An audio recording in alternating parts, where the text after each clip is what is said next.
Hello guys, welcome to our YouTube channel mission Shikshak Bharti में आप सबका स्वागत है। एंड आई होप कि आप सभी लोग अच्छे होंगे एंड प्रिपरेशन अच्छे तरीके से कर रहे होंगे। तो गाइस जो है हमने जो साइंस का जो मोस्ट इम्पोर्टेंट क्वेश्चन है, ऑब्जेक्टिव क्वेश्चन, वो हम आपको करवा चुके हैं। जो वेरी शॉर्ट है, जो इम्पोर्टेंट क्वेश्चन है वो हम आपका करवा रहे हैं, जो एग्ज़ाम में 1 नंबर का आता है, वेरी शॉर्ट का, अति लघु जिसको बोलते हैं। और ऑब्जेक्टिव क्वेश्चन जो आते हैं वो भी 1 नंबर के आते हैं, 5 क्वेश्चन ऑब्जेक्टिव क्वेश्चन के आते हैं। तो आपके जो है ऑब्जेक्टिव क्वेश्चन सारे हमने करवा दिया है। आप लोग अगर नहीं देखा है तो वीडियो जाकर ज़रूर देखिए। 5 नंबर उसमें से पूरे आएंगे, पूरे के पूरे 5 नंबर आपके आएंगे उसमें से। तो गाइस आइए शुरू करते हैं 32 क्वेश्चन से। क्या पूछा है, सोलर कुकर से क्या तात्पर्य, इसका कहाँ उपयोग होता है। तो सौर ऊर्जा को उष्मा के रूप में, सौर ऊर्जा को उष्मा ऊर्जा के रूप में एकत्रित करके इसको सोलर कुकर द्वारा भोजन पकाने में उपयोग करते हैं। सोलर कुकर से क्या तात्पर्य, सौर ऊर्जा को उष्मा के रूप में एकत्रित करके सोलर कुकर द्वारा भोजन पकाने में उपयोग करते हैं। इसका कहाँ उपयोग होता है, तो इसका भोजन पकाने में होता है। सौर ऊर्जा जो होती है वो सौर ऊर्जा को, सोलर कुकर जो होता है वो सौर ऊर्जा को उष्मा ऊर्जा के रूप में एकत्रित करता है और इसको सोलर कुकर द्वारा भोजन पकाने में काम आता है। आइए नेक्स्ट क्वेश्चन देखते हैं। सौर सेल, सोलर सेल किसे कहते हैं, वही क्वेश्चन ये भी घुमाकर। सूर्य की प्रकाश ऊर्जा को विद्युत ऊर्जा में परिवर्तित होने की उक्ति को सौर सेल कहा जाता है। सौर सेल क्या होता है, जो सूर्य की प्रकाश ऊर्जा सौर सेल जो होता है वो प्रकाश ऊर्जा को विद्युत ऊर्जा में परिवर्तित करता है। अधिक संख्या में विद्युत धारा प्राप्त करना है तो अधिक संख्या में सोलर सेलों को जोड़ा जाता है, जिसे सोलर पैनल कहते हैं। देखिए इसको कैसे लिखना है आपको, सौर सेल या सोलर सेल किसे कहते हैं, तो आपको सीधा लिखना है प्रकाश ऊर्जा को विद्युत ऊर्जा में परिवर्तित करना सौर सेल कहलाता है। और अगर हमें अधिक विद्युत प्राप्त करना है तो अधिक संख्या में सोलर सेल को जोड़ा जाता है, जिसे हम सोलर पैनल कहते हैं।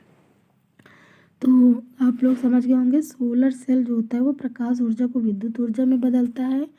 और जो है अधिक संख्या में अगर हमको विद्युत धारा प्राप्त करना है तो अधिक संख्या में सोलर सेल को जोड़ देते हैं, जिसे हम लोग क्या कहते हैं, सोलर पैनल कहते हैं। तो नेक्स्ट क्वेश्चन देखते हैं। हैंडपम्प, हैंडपम्प जो है प्रथम उत्तोलक है।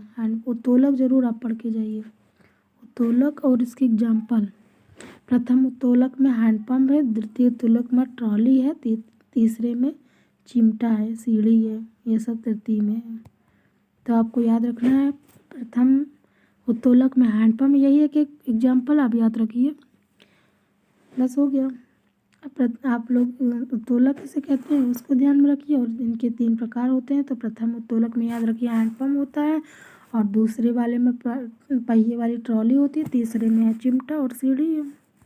आइए नेक्स्ट क्वेश्चन देखते हैं। झुके तल की सहायता से आप किस प्रकार का कार्य आसानी से कर सकते हैं। तो झुके हुए तल की सहायता से भारी भार को ट्रक में आसानी से चढ़ा सकते हैं, भारी भार को ट्रक में आसानी से चढ़ा सकते हैं। झुके तल की सहायता से जो है भारी भरे हुए ट्रक को हम आसानी से भारी भार को जो है हम ट्रक में आसानी से चढ़ा सकते हैं। आइए नेक्स्ट क्वेश्चन देखते हैं। कोशिका सेल्स क्या होती है। मानव शरीर जिन असंख्य छोटी छोटी इकाइयों से मिलकर बनता है उन इकाइयों को कोशिका कहते हैं। जो कोशिका होती है जो हमारी, वो छोटी छोटी असंख्य इकाइयों से मिलकर बनी होती है, जिसे हम कोशिका कहते हैं। मानव शरीर जिन असंख्य छोटी छोटी इकाइयों से मिलकर बनता है उन इकाइयों को कोशिका कहते हैं। तो जो छोटी छोटी इकाइयों से मिलकर, असंख्य इकाइयों से मिलकर जो है कोशिका जो होती है छोटी छोटी असंख्य इकाइयों से मिलकर बनता है, जिसे हम कोशिका कहते हैं। नेक्स्ट क्वेश्चन देख। केंद्रक क्या है भाई, केंद्रक क्या है। केंद्रक कोशिका का महत्वपूर्ण अंग है, ये आपको लिखना है। यह कोशिका के बीच में स्थित होता है और कोशिका रस का ही सघन पिंड है। यह गहरे रंग का होता है, अतः इसे कोशिका में आसानी से पहचाना जा सकता है। केंद्रक ही कोशिका का जीवन है। केंद्रक ही कोशिका के जीवन है। आप क्या लिखेंगे, केंद्रक जो होता है वो कोशिका का महत्वपूर्ण अंग होता है। यह कोशिका के बीच में स्थित होता है और कोशिका रस का सघन पिंड होता है, गहरे रंग का होता है और इसे कोशिका में आसानी से पहचाना भी जाता है और केंद्रक ही कोशिका का जीवन होता है। केंद्रक जीव द्रव्य क्या है, गाढ़ा पदार्थ, गाढ़ा तरल एवं चिपचिपे पदार्थ को केंद्रक जीव द्रव्य कहते हैं। केंद्रक के अंदर जो होता है गाढ़ा तरल एवं चिपचिपा जो पदार्थ होता है वही केंद्रक जीव द्रव्य कहलाता है।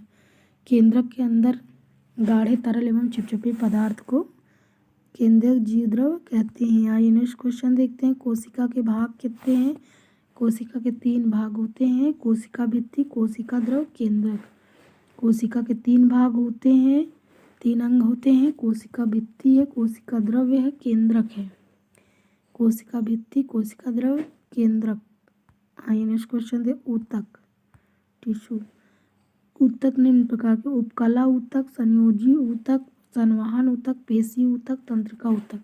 आपको इनके टाइप्स भी याद रखना है कि ऊतक कितने प्रकार के होते हैं। आप बताएंगे ऊतक 5 प्रकार के होते हैं। उपकला ऊतक, संयोजी ऊतक, संवहन ऊतक, पेशी ऊतक, तंत्रिका ऊतक। फिर से सुनिए, उपकला ऊतक, संयोजी ऊतक, संवहन ऊतक, पेशी ऊतक, तंत्रिका ऊतक। नेक्स्ट क्वेश्चन है, जीवन की आधारभूत क्रिया क्या है भाई।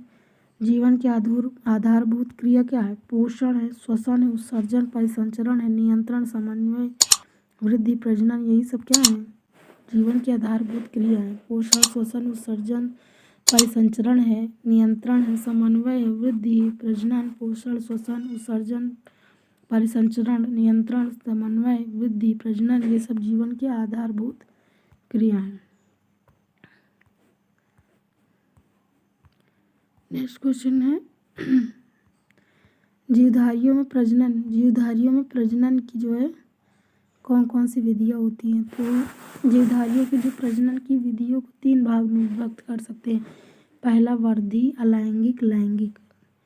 जीवधारियों की प्रजनन को कितने भागों में विभक्त कर सकते हैं, तो 3 भागों में। वर्धी प्रजनन है, अलैंगिक प्रजनन है, लैंगिक प्रजनन है।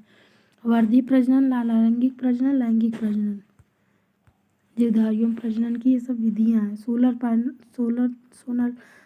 सोलर पैनल का प्रयोग विशेष रूप से कहाँ किया जाता है, तो सोलर पैनल का प्रयोग विशेष रूप से ग्रामीण क्षेत्रों में जहाँ विद्युत उपलब्ध नहीं है, जहाँ रोशनी, रेडियो, टीवी, जल पंप चलाने के लिए आपको याद रखना है कि सोलर पैनल का उपयोग हम वहाँ करते हैं, जैसे दूरस्थ ग्रामीण क्षेत्र में जहाँ लाइट वगैरह नहीं है, वहाँ रोशनी, रेडियो, टीवी, जल पंप चलाने के लिए असुविधा होती है, वहाँ पर हम सोलर पैनल का उपयोग विशेष रूप से करते हैं, खासकर ग्रामीण क्षेत्रों में। आजकल तो काफ़ी सुविधाएं हो गई हैं ग्रामीण क्षेत्रों में भी।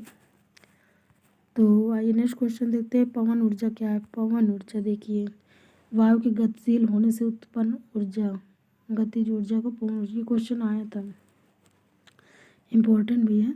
ये जितने आपको हम सब करवा रहे हैं सब इम्पोर्टेंट है, ऑल इम्पोर्टेंट। गतिशील, वायु के गतिशील होने से उत्पन्न गतिज ऊर्जा को पवन ऊर्जा कहते हैं। वायु के गतिशील होने से उत्पन्न गतिज ऊर्जा को पवन ऊर्जा कहा जाता है। आइए नेक्स्ट क्वेश्चन देखते हैं। जल ऊर्जा में कौन सी ऊर्जा होती है, तो बहते हुए जल में गतिज ऊर्जा होती है। गतिज ऊर्जा को जल विद्युत संयंत्र द्वारा विद्युत ऊर्जा में बदला, इस प्रकार बहता हुआ जल ऊर्जा का स्रोत है। गतिज ऊर्जा को जल विद्युत संयंत्र द्वारा विद्युत ऊर्जा में, तो गतिज ऊर्जा को जल विद्युत संयंत्र आता है जिसके में हम विद्युत ऊर्जा में बदल लेते हैं। बहते हुए जल में गतिज ऊर्जा होती है और बहता हुआ जल जो होता है ऊर्जा का स्रोत होता है, और गतिज ऊर्जा को विद्युत ऊर्जा में हम जल विद्युत संयंत्र के द्वारा बदल लेते हैं।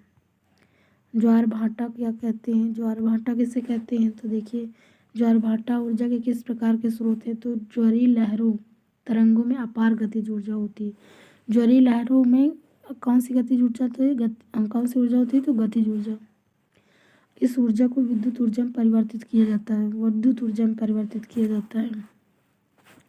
इस प्रकार ज्वार भाटा ऊर्जा का नवीकरणीय स्रोत है। ज्वार भाटा जो होता है वो क्या है, एक नंबर आपका ऑब्जेक्टिव बन गया।